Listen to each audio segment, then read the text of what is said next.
Hey everyone, welcome to Tech Altitude. Nowadays, iPad just dominates the tablet world. In 2020, if you think of a tablet, it is either the basic iPad or the mighty, the powerful iPad Pro. But a decade ago, that was not the case. Android tablets were everywhere and they were slowly picking up the pace. This is the first iteration of Nexus 7 tablet. And this, when it first came out, it sold like hotcakes, and I consider this era or this tablet as the peak of Android tablets. Android tablets were flooded into the market and they started as cheap as 7,000 rupees. Of course, they were not that good as others. They were sluggish and unusable with a half a gigabit of RAM and a single core processor. On the other side of the fence, iPads were really good, but they were so expensive. Classic Apple. But iOS was also not that good for tablets. If you owned an Android tablet and you used it for calling like this, you know what? You don't deserve a tablet. Back to the video. Android tablets were capturing the market and they were almost everywhere. So what happened? How did we end up from the peak of Android tablets to almost none in the market right now? Well, the answer is not a single thing, but it is an addition or combination of multiple things. So let's take down them one by one. When Android tablets first came out, they were basically bigger Android phones, just a big screen slapped onto a big chassis.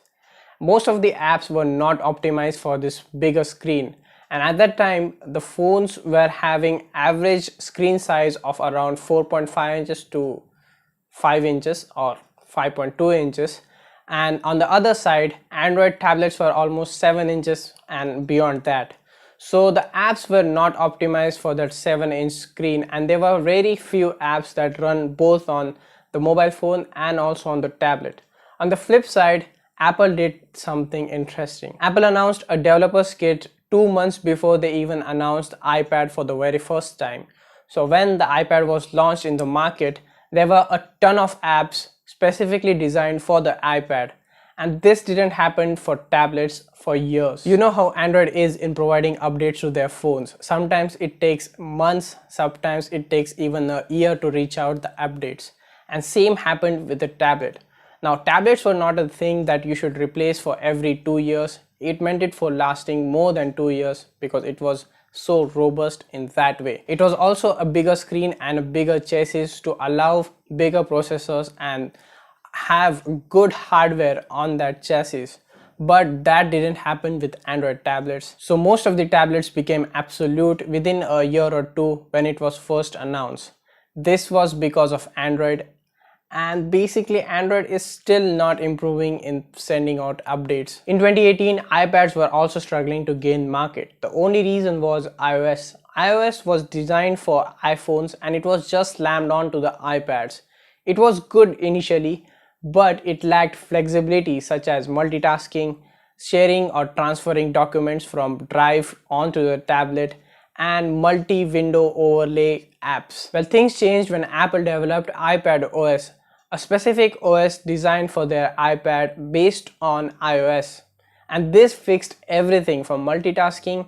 Now you can share or transfer files from your USB drive onto the iPad, and it made the iPad more than a tablet. Back with the Android, things never changed. I mean, they tried to build the Android 3.0 honeycomb specifically for tablets, but that didn't work out for Android tablets, and they never tried to build specific operating system based on Android for tablets. If you look at what iPad has to offer, from a powerful iPad, the iPad Pro, you have a dedicated LiDAR lens for augmented reality. You have the Apple Pencil support, you have the 60 Hz screen, and that powerful processor which makes the iPad more than a tablet. It can replace your entire laptop if you wish for it.